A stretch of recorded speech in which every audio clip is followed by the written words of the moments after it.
గాక హల్లెలూయా. 119వ కీర్తనలో మనము చూసాం, చదువుగా విన్నాం.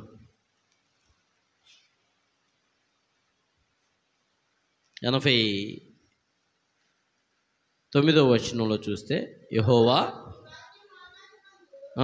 నిత్యము నిలకడగా ఉన్నది, నీ విశ్వాస్యత తరతరములు ఉండును. గమనించండి, సత్యము అంటే అర్థం ఏంటంటే మారనిది, ఒకే రకంగా ఉంటుంది. కాలాన్ని బట్టి మారదు సత్యం, తరాలను బట్టి మారదు సత్యం. ఫ్యాషన్లు ఉంటాయి, ఫ్యాషన్స్ ఏమవుతాయి? మారిపోతాయి ఫ్యాషన్స్. మా చిన్నప్పుడు సినిమా హీరోలు ఇంతంత బెల్ బాటమ్ ప్యాంట్లు వేసుకొని దాని కింద రోడ్డు ఊడ్చుకుంటా వెళ్తే మళ్ళీ ప్యాంట్ అరిగిపోకుండా ఉండడానికి జిప్ వేసేవాళ్ళు కింద. అది ఫ్యాషను.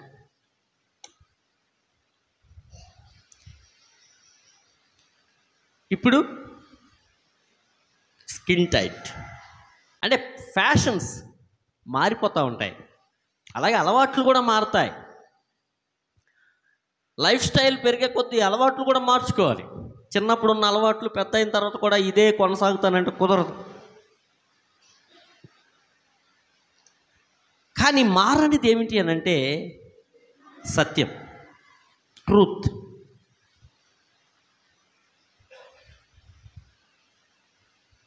సత్యం అంటే మీకు అర్థమయ్యేలాగా చెప్తాను.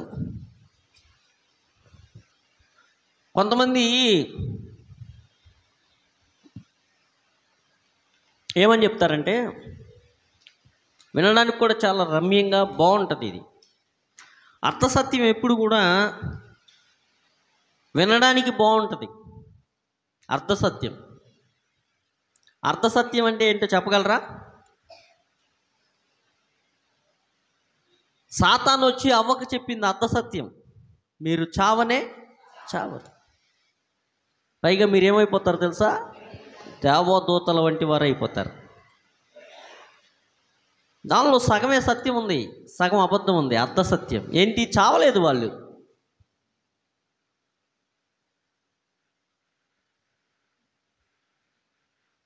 ఆదాము అవ్వ చావలా, కానీ చావాల్సిన చోట చచ్చిపోయారు.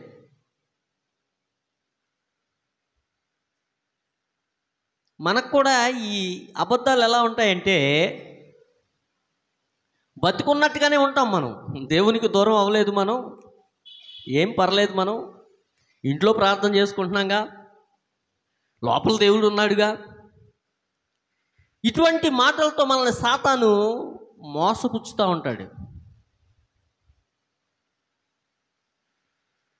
Note this point. ఈ మన ప్రవర్తన వల్ల దేవునికి వచ్చిన నష్టం ఏమీ లేదు. దేవుడు ఎప్పుడూ నష్టపోడు.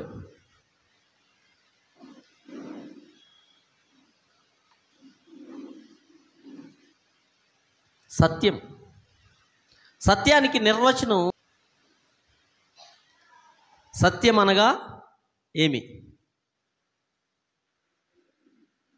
ఉన్నది ఉన్నది ఉన్నట్లుగా చెప్పేది సత్యం, లేనిది లేనట్లుగా చెప్పేది సత్యం. లేనిది లేనట్టు చెప్పాలి, ఉన్నది ఉన్నట్టు చెప్పాలి. ఉన్నది లేనట్టు, లేనిది ఉన్నట్టు చెబితే అదేమవుద్ది? అబద్ధం, అసత్యం. ఈరోజు ప్రపంచం ఒక సమస్యను ఎదుర్కొంటుంది. ఏమిటి ఆ సమస్య? దేవుడు ఎవరో అనే కనుక్కోవాలనే సత్యం. దేవుడు ఎవరో అనే సత్యాన్ని కనుక్కోవాలి. ముందు దేవుడు ఎలాంటి వాడో, ఏమై ఉన్నాడో ఆయనకి ఆయన చెప్పుకుంటే తప్ప మనకి తెలీదు. ఎందుకో తెలుసా? మానవుడు పరిమితమైన వాడు. దేవుడు అపరిమితమైన వాడు. సైన్స్ ఏం చెప్తుందంటే పరిమితమైనది అపరిమితమైన దాన్ని ఎప్పటికీ చేరుకోలేదు. అంటే సత్యవంతుడైన దేవుడు ఎవరో మనకు తెలియాలి అని అంటే ఆయనే మనకు తెలియపరుచుకోవాలి. ఆయన తెలియపరచుకోకపోతే మనకు మనం దేవుణ్ణి ఎతకడం ప్రారంభిస్తే ఈ వాక్యం ఏం చెప్తుందనంటే దేవుడు ఏమై ఉన్నాడు అని అంటే ఆయన సత్యమై ఉన్నాడు. చూడండి ఇక్కడ 119వ కీర్తన.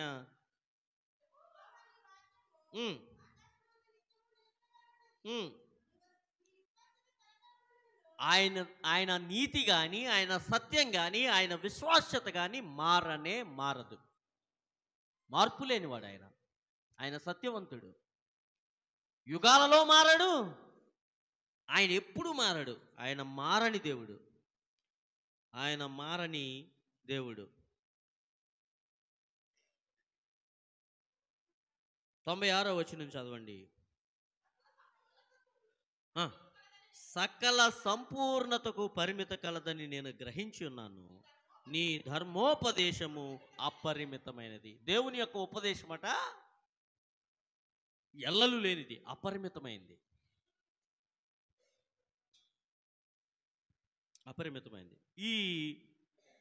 ఈ సత్యవంతుడైన దేవుణ్ణి, ఈ యథార్థమైన దేవుణ్ణి, ఈ ఉన్నవాడు అనువాడు అయిన దేవుణ్ణి మానవ సమాజం గురి తప్పిపోయింది.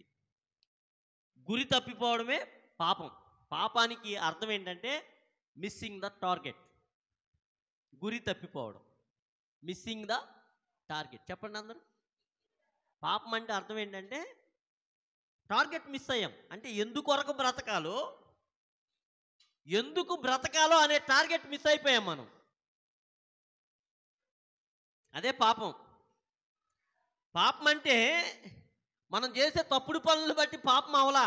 అసలు మొదటి పాపం ఏంటంటే miss the target. Target miss అయిపోయాం, గురి తప్పిపోయాం. ఏంటా గురి? దేవుని యొద్ద నుండి వైదొలిగిపోయాం, అంతే. ఇక దేవుడు మానవుడికి ఇచ్చినటువంటిది ఏంటంటే నన్ను చూస్తూ బతకండి, మీరు నా నోటి వంట చూస్తూ బతకండి, నా మాట మిమ్మల్ని బతికిస్తుంది, నేనేం చెప్తే అదే బతికిస్తుంది మిమ్మల్ని. దేవుని మాట వైపు కాకుండా వీరు ఎవరి మాట వైపు చూశారు? సాతాను మాట విన్నారు. మనకు అర్థమైతే దేవుని కొరకు మనలో పుట్టే మంట ఉంటుంది చూసారా, ఎవడు మనల్ని వెనక్కి లాగలేడు. ఇక అంతే. ఇది అర్థం అవ్వాలి మనకి.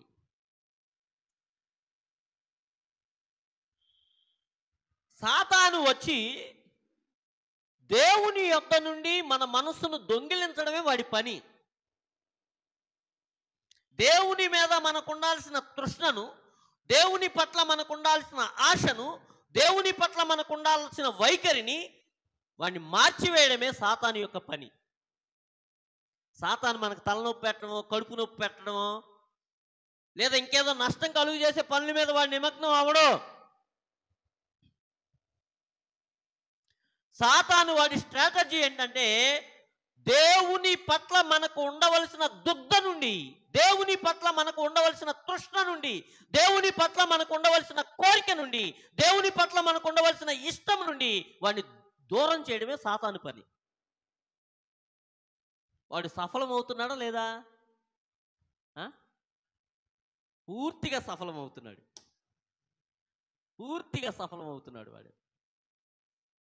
వాడే సక్సీడ్ అవుతున్నాడు. రకరకాల కారణాలు ఉండొచ్చు మనకి.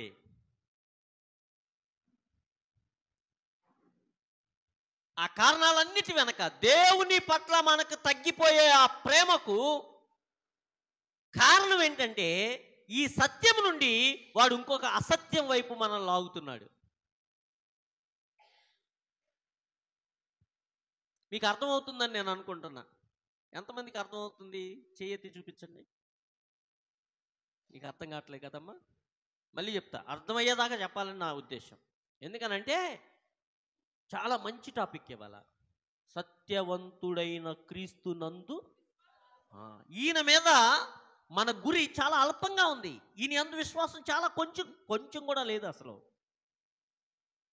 ఈయన మీద ఉండవలసిన ఈ గురి, ఈ సత్యవంతుడైన క్రీస్తునందు విశ్వాసం మనకు తగ్గిపోవడానికి గల కారణం ఏంటంటే, ఈ సత్యం మీద కాకుండా సాతాను కట్టే అసత్యం మీద మనం వెళ్ళిపోతున్నాం. అసత్యం వైపు మరులు గొల్పబడి ఏం చేస్తుందంట? మరులు గొల్పుద్దంట అసత్యం.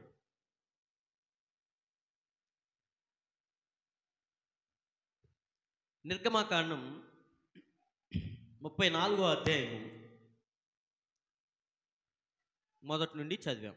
అక్కడ జరిగిన సంఘటన మీకు తెలుసుగా. ఇజ్రాయేలీల మీద కోపంతో దేవుడిచ్చినటువంటి ధర్మశాస్త్రము లేదా 10 ఆజ్ఞలు పలకలను, ఆ రాతి పలకలను ఏం చేశాడు? మోషే పగలగొట్టాడు. ఈ 10 ఆజ్ఞలు మీ ఆన్సర్స్ అన్నీ ఎలాగున్నాయో తెలుసా? దేవుణ్ణి మనం సంతోషపెట్టినప్పుడు అది ఇచ్చాడు అనుకుంటున్నాడు. కాదు. ఎప్పుడు ఇచ్చాడంటే, ఇజ్రాయేలీలు బానిసత్వంలో మ్రగ్గిపోతున్నారు. 400 సంవత్సరాల నుంచి వారు బానిసత్వంలో మ్రగ్గిపోతున్నారు. ఆ బానిసత్వానికి ఎంత బాగా వీళ్ళు బానిసలైపోయారంటే, దాసులైపోయారంటే, మోషే వెళ్ళి దేవుడు నన్ను పంపించాడు మిమ్మల్ని విడిపించమని, నేను మిమ్మల్ని విడిపించడానికి వచ్చాను అని అంటే, వీళ్ళు విడిపించడానికి వచ్చారని తెలుసుకొని ఫరో వీళ్ళకి కష్టం అధికం చేస్తే వీళ్ళందరూ ఏమన్నారు? ఇజ్రాయేలీలు అందరూ ఏమన్నారు? ఇజ్రాయేలీలు పెద్దలందరూ, మీకు అసలు బైబిల్ చదివితేగా మీరు ఏమన్నారు తెలుసా? అరే బాబు, నువ్వు రాకముందు కొంచెం కనీసం గడ్డన్నా ఇచ్చి ఇటుకలు కావచ్చు అంటున్నారు. నువ్వు ఎప్పుడైతే వచ్చావో గడ్డి మేమే సంపాదించుకోవాలంట. ఎన్ని ఇటుకలు ఇంతకు ముందు చేయాలో అన్ని ఇటుకలు చేయాలి. నువ్వు వద్దు బాబు, మాకొద్దు, మాకు విడుదలొద్దు, పో అని అన్నారు. అయినా దేవుడు విడిచిపెట్టాడా? విడిచిపెట్టలా. ఇజ్రాయేలీలు ఎవరు ఉపవాసం ఉండి ప్రార్థన చేయలా. ఇజ్రాయేలీలు ఎవరు దేవుని వైపు చూసి అయ్యా మమ్మల్ని విడిపించు విడిపించు అన్నారు. కానీ విడిపించే క్రీస్తునందు విశ్వాసమే లేదు వాళ్ళకి.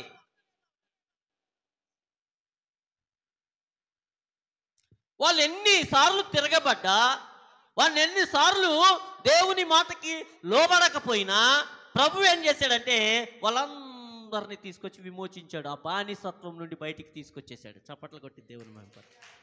ఏమంటాం? దీన్నే కృప అంటాం. ఏమంటాం? చెప్పండి గట్టిగా. ఇజ్రాయేలీలు ఏం చేశారు? ఇజ్రాయేలీలు విమోచింపబడ్డారు. ఇక్కడ విమోచింపబడ్డానికి ఇజ్రాయేలీలు ఏం చేశారు?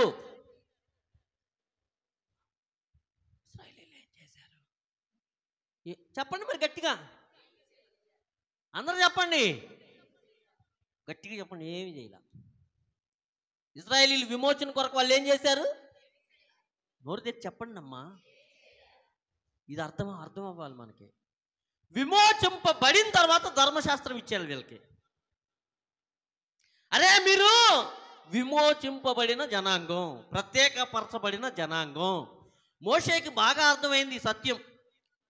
నిర్గమకాండం 34వ అధ్యాయం 6వ వచనంలో, అతని ఎదుట యెహోవా అతని దాటి వెళ్ళుచు, యెహోవా కనికరము, దయ, దీర్ఘశాంతము, విస్తారమైన కృపా సత్యములు గల దేవుడైన యెహోవా. మోషే దేవుని పిలుస్తున్నాడు. మనం అందరం ఏమి నేర్చుకున్నామంటే, పాత నిబంధనలో దేవుడు ఉగ్రత చూపించే దేవుడు, పాత నిబంధనలో అసలు దేవునికి కనికరమే లేదు, పాత నిబంధనలో దేవుడికి అసలు దయే లేదు. ఈ మాటలు విన్నాం మనం. అబద్ధం అది. దేవుడు ఎప్పుడు ఒకేలా ఉంటాడు. మారని దేవుడు ఆయన. ఇజ్రాయేలీల పట్ల ఆయన ఎంత అద్భుతమైన కృప చూపాడు, ఎంత కనికరం చూపించాడు. మోషేకి ఈ పలకలు ఇస్తే, పలకలు పగలగొట్టేస్తే ఆ పలకలను మళ్ళీ అవే చేసి ఇచ్చాడు. కానీ వాటిలో మార్పు లేదు. సత్యం మారదు. సత్యవంతుడైన దేవుని యొక్క చిత్తం మారదు. ఆయన మనస్సు మొదటి నుండి ఒకేలా ఉంటుంది. ఆయన విమోచింపబడిన జనాంగానికి ధర్మశాస్త్రం ఇచ్చాడు. ధర్మశాస్త్రం వల్ల విడుదల రాలా, విడుదలైన వారికి ధర్మశాస్త్రం. విమోచింపబడిన వారు మీరు మీ ఇష్టానుసారంగా ఉండొద్దు, నా కొరకు మీరు ఇలా ఉండాలి. ఇది ఎలా ఉండాలి? ఆయన చెప్పినటువంటి వాటిలో ఏంటండి, అన్య జనాంగంతో వివాహాన్ని ఎందుకు నిషిద్ధం చేశాడు?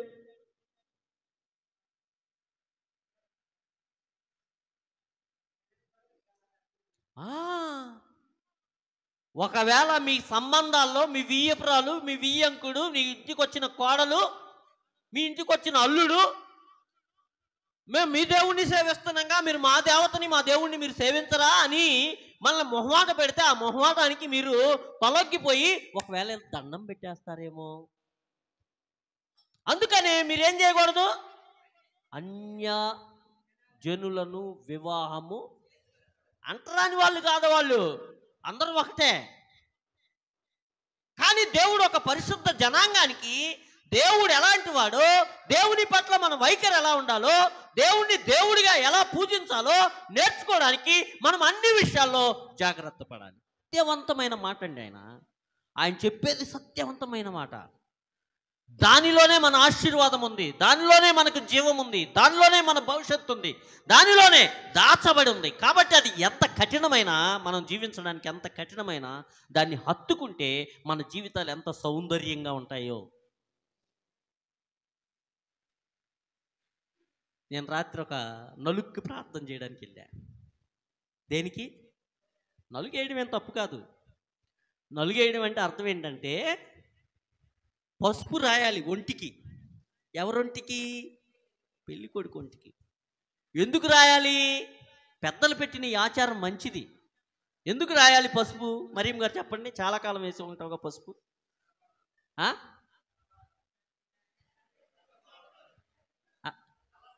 కలరా? మీరు మేకప్ వేయించుకుంటారే, పెళ్లి రోజున పెళ్లి కూతురికి ఇంత టైం ఎందుకు పట్టిందని అడుగుతారు పాస్టర్ గారు. బయలుదేరుతుందండి. ఏమవుతుంది? ఏంటి బయలుదేరడం? వాళ్ళు వచ్చారు ఫేషియల్, ఇవి కానీ మళ్ళీ పోద్ది. ఈ పసుపు యాంటీబయాటిక్ అన్నమాట. ఇది తేజస్సు. అక్కడున్న వాళ్ళందరికంటే ఇతను ప్రత్యేకంగా కనబడేటట్టు చేస్తుంది పసుపు. పసుపు పెళ్లి కొడుకు పుయ్యండి, పసుపు పెళ్లి కూతురికి పుయ్యండి. ఒక ఆమె అంటదంట, నేను ఎవరికి పుయ్యకుండా నేను ఆగలేను, తట్టుకోలేను, నేను తట్టుకోలేను, అస్సలు తట్టుకోలేను అంటుందంట.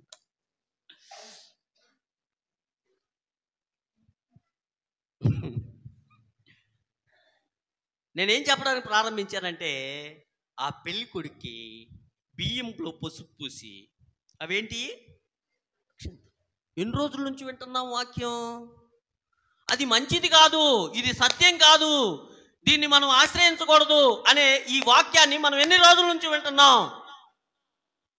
అసలు మీకు ఎవరికన్నా వినబడిందా ఆ మాట? ఎవరి గుండెల్లో కన్నా వెళ్ళిందా? ఎవరి హృదయంలో నన్ను చొచ్చుకుందా? దేవుడు ఈ పని నన్ను చేయొద్దన్నాడు, నేను ఈ పని చేయనని ఎంతమంది తీర్మానం చేసుకొని పక్కకు వచ్చేసారు? చెయ్యొద్దండి, ఒక్కళ్ళు ఉన్నాయి ఇక్కడ. అసలు నిన్ను ఏనీరు కదా రవి, పెళ్ళి అవ్వలేదని. మీరందరూ ఏం చేశారు రాత్రి? నలుగేయడం తప్పు కదా అంటున్నా నేను. ఏంటంట అయ్యి? అక్షింతలు అంటే ఏంటి? అక్షింతలు అంటే ఏంటి? మాస్టర్, తెలుగు మాస్టర్ ఉన్నాడు ఇక్కడ మనకి. క్షయము కానివి అక్షింతలు. క్షయము కానివి అంటే ఏంటి? నాశనం లేదు వాటికి. మీరు వేసిన అక్షింతలు ఎన్ని రోజులు ఉన్నాయి అక్కడ?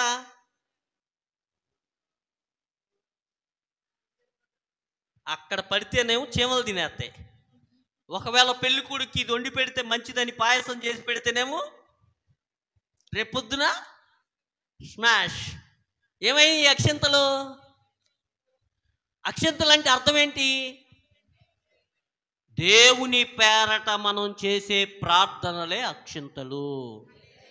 చప్పట్లు కొట్టి దేవుని మహిమపడతాం.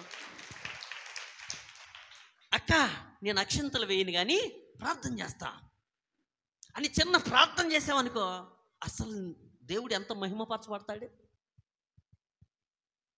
కానీ నువ్వేం చేస్తావు? అదే దేవుడు అలా ఒప్పుకోడమ్మా, అసలు నెవర్. ఆయన అటువంటి వాడు కాదు. నేను సత్యవంతుడను, నేను నా వాక్యం సత్యం, యెహోవా ధర్మశాస్త్రం కేవలం సత్యం, నిరంతరం నిలిచేది, అది నీకు సంతోషాన్ని ఇచ్చేది, నీకు మేలు చేసేది, నిన్ను బ్రతికించేది, నీకు జీవాన్ని ఇచ్చేది, నీ బ్రతుకును అమాంతం ఉజ్జీవపరిచేది. ఆ సత్యవంతుడైన దేవుని మాటను మనం నిర్లక్ష్య పెడితే ఎంత ప్రమాదం మన జీవితానికి. ఇంకా చదవండి 17వ వచనం. పోత పోసిన దేవతలను చేసుకొనవలదు, మీరు పొంగని వాటి పండుగ మీరు నా కోసం మీరు చేయాల్సిన పద్ధతులు వేరుగా ఉన్నాయి. మీరు విమోచింపబడిన జనాంగం. పస్కా పండుగ అనేది మీరు ఆచరించాలి. పొంగని రొట్టెల పండుగ అంటే అదే.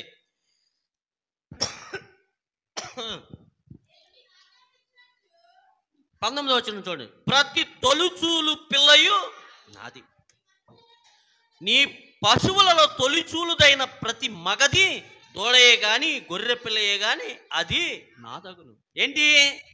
ప్రతి విషయంలో నాకు దేవుడే శ్రేష్టమైన వాడు, దేవుడే ముఖ్యమైన వాడు, ప్రతి దానిలో ప్రథమ ఫలం ఆయనదే అనే వైఖరి ఇజ్రాయేలీలకు ఉండాలి. తర్వాత దేవుని సన్నిధికి ఎలా రాకూడదంట వాళ్ళు? సర్వము ఇచ్చిన దేవుడు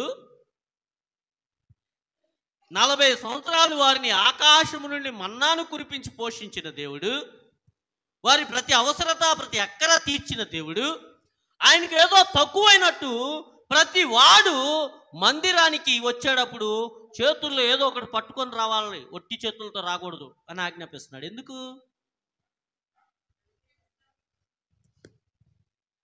దేవుని పట్ల వారికి ఏముండాలంటే కృతజ్ఞత ఉండాలి.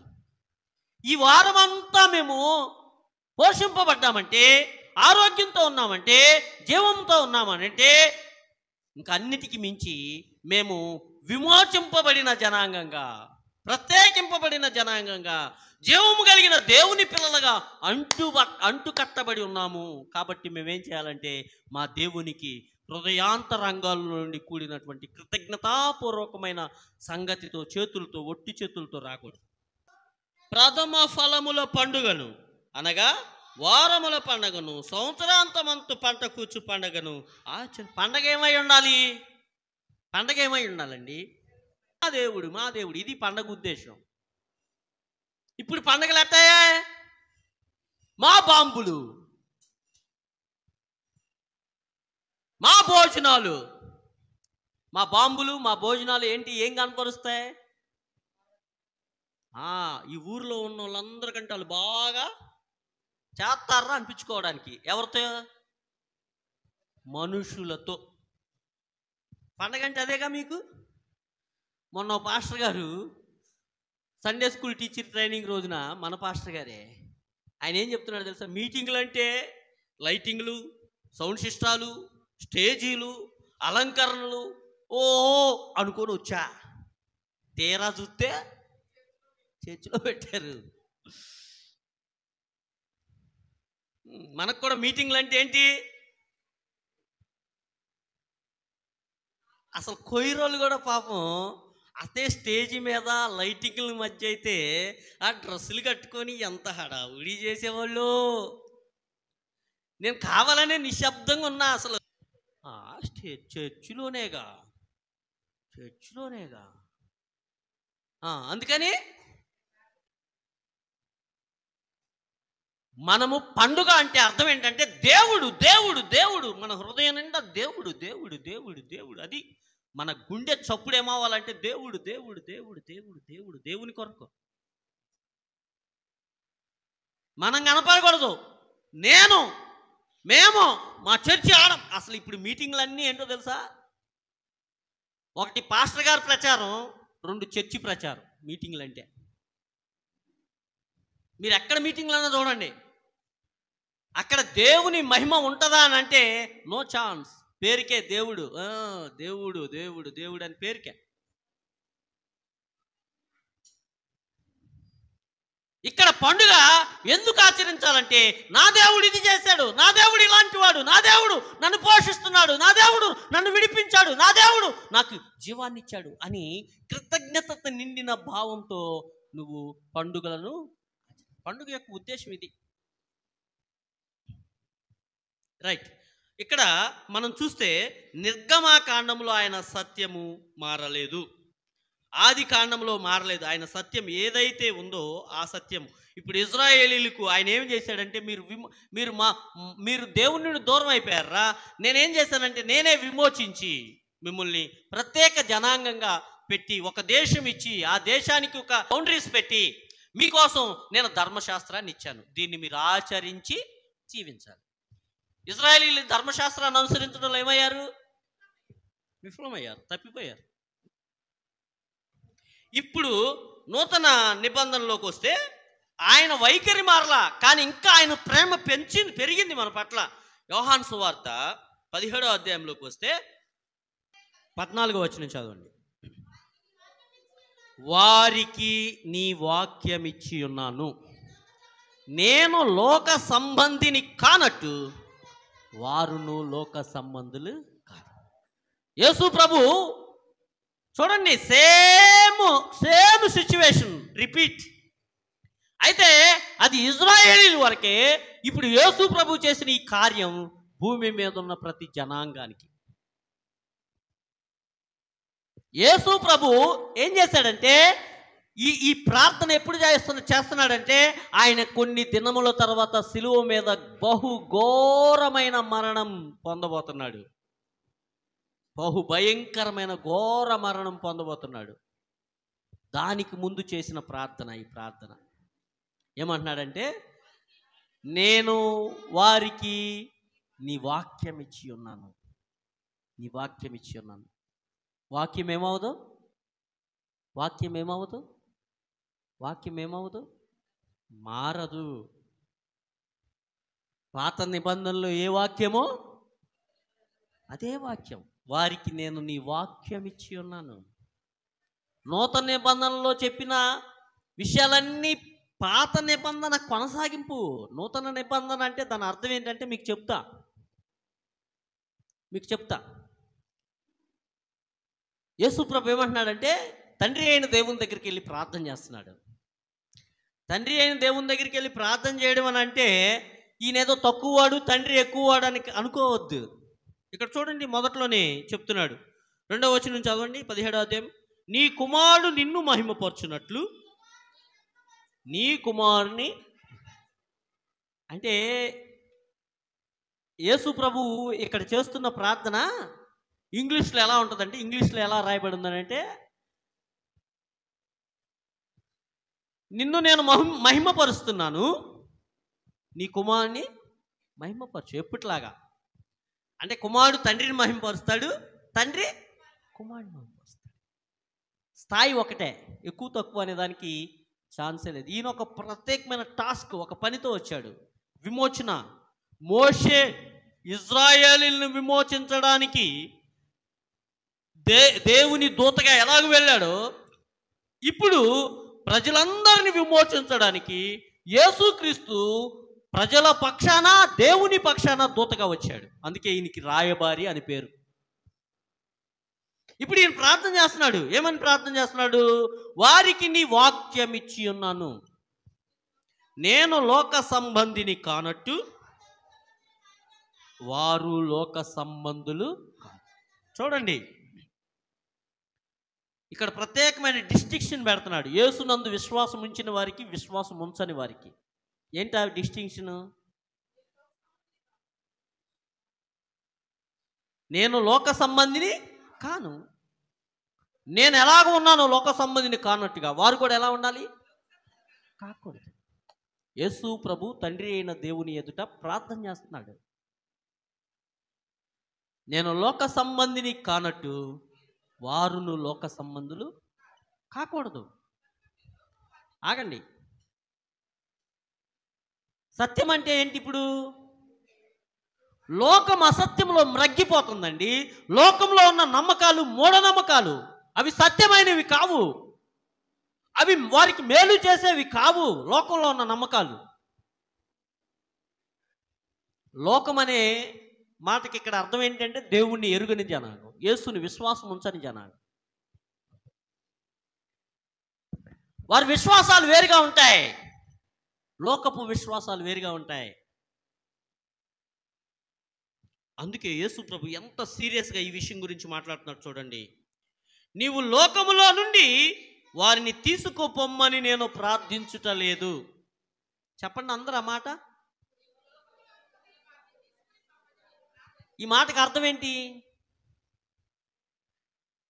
యేసు ప్రభు ఇప్పుడు నేను లోక సంబంధిని కానట్టు వారును లోక సంబంధులు కాదు అనే మాటకు అర్థం ఏంటంటే, మనమందరం ఇప్పుడు ఇమ్మీడియట్గా హిందువులతో, ముస్లింలతో, దేవుని ఎరుగని వారితో మీకు మాకు సంబంధం లేదు కటీఫ్ అని ఇంట్లో కూర్చోమనా?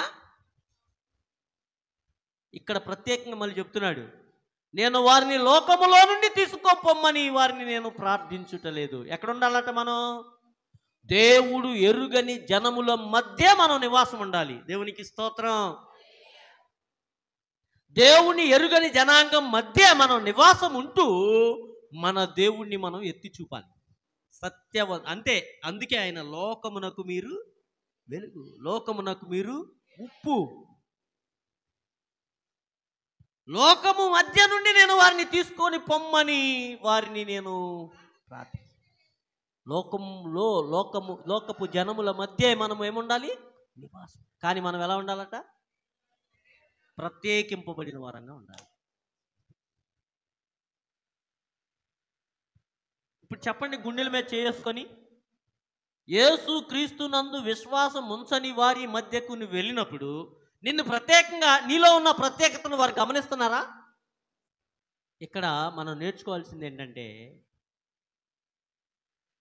దేవుని గూర్చిన సంగతులతో తప్ప మిగిలిన అన్ని విషయాలతో వారితో మనం సఖ్యత కలిగి ఉండాలి. హల్లెలూయా, హల్లెలూయా. వారితో కలిసి వారి దేవుణ్ణి మనం ఆరాధించం. వారు నమ్ముతున్న విగ్రహారాధనను మనం వెళ్ళం, వాటి జోలికి వెళ్ళం. కానీ వారికి కష్టం వచ్చిందంటే సహాయం చేయాలి, వారిపై ప్రేమ చూపాలి. మిషనరీస్ వచ్చి చేసిన సేవ అదే. మిషనరీస్ ఈ భూమి మీదకి, భారత గడ్డ మీదకి వచ్చినప్పటికి ఒక్క విశ్వాసి కూడా లేడు. వారు ఇక్కడున్నటువంటి భారతదేశంలో ఉన్న సమాజాలతో, సమూహాలతో కలిసిపోయి మిళితమై వారు ప్రత్యేకంగా జీవిస్తూ వారి విశ్వాసాన్ని ప్రత్యేకంగా ఉంచుకొని వారికి పరిచర్య చేస్తూ నిజ రక్షకుడైన యేసుక్రీస్తును చూపించారు వాళ్ళు. హల్లెలూయా, హల్లెలూయా. యేసు ప్రభు కూడా అదే చెప్తున్నాడు ఇక్కడ. నేను లోకంలో నుండి వారిని తీసుకోమని పొమ్మని నేను ప్రార్థించటం లేదు, కానీ దుష్టుని నుండి వారిని కాపాడుమని, దుష్టుని యొక్క ప్రభావం కింద మనం పడకుండా ఉండాలని ప్రభు ప్రార్థన చేస్తున్నాడు. దేవునికి స్తోత్రం.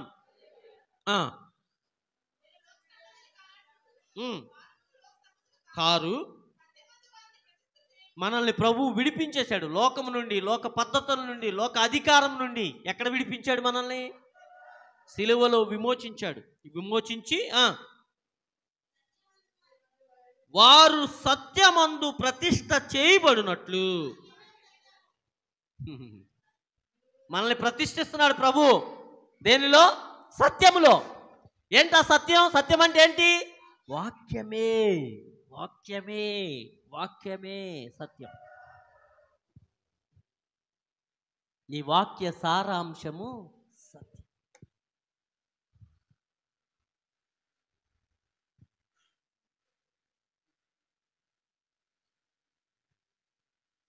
మరియు నీవు నన్ను పంపితివని లోకము నమ్మునట్లు తండ్రి, నా యందు నీవును నీ యందు నేనును ఉన్నలాగున వారును మన యందు ఏకమై ఉండవలెనని వారి కొరకు మాత్రమే నేను ప్రార్థించుటలేదు. వారి వాక్యం వలన నా యందు విశ్వాసముంచు వారందరూ ఏకమై ఉండవలెనని వారి కొరకు ప్రార్థించుచున్నాను. దేవునికి స్తోత్రం. ఇక్కడ ఎంత మర్మయుక్తమైన ప్రార్థన చేస్తున్నారు చూడండి ప్రభు. ఇమ్మీడియట్గా వారు అని అన్నప్పుడు ఆనాడు యేసునందు విశ్వాసం ఉంచిన వారు 12 మంది శిష్యులు, ఆ 12 మంది శిష్యులతో పాటు ఆయన యందు విశ్వాసం ఉంచిన ఆ కొద్ది సమూహం.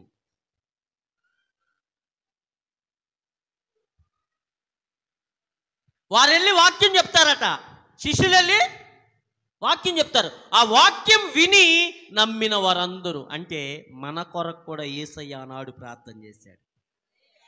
వాక్యం విని ఆ వాక్యాన్ని నమ్మి ఈ సత్యమందు విశ్వాసం ఉంచిన వారందరి కొరకు నేను ప్రార్థన చేస్తున్నాను. ఏమని ప్రార్థన చేస్తున్నాడంట?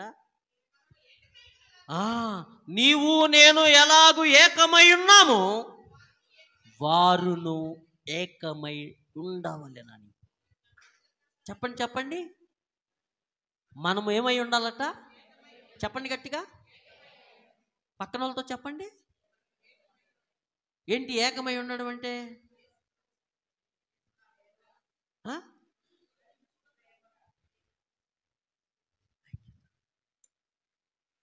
పౌలు